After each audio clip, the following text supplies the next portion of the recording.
அதே கிருஷ்ணரைத்தான் ஒரு முறை அர்ஜுனனையே எதிர்த்து போர் புரியும்படி நேர்ந்தது. ஒரு நாள் அதிகாலை நேரம் காலவ முனிவர் என்ற தவசிரேஷ்டர் ஒரு நதிக்கரையில் நின்று கொண்டு காலையில் சந்தியா வந்தனமும் நித்திய பூஜையும் செய்து கொண்டிருந்தார்.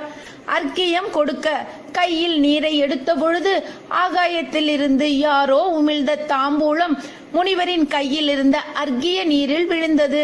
அவர் திடுக்கிட்டு மேலே பார்த்தார். அப்பொழுது கந்தர்வன் ஒருவன் விண்ணிலே உல்லாசமாக சென்று கொண்டிருந்தான்.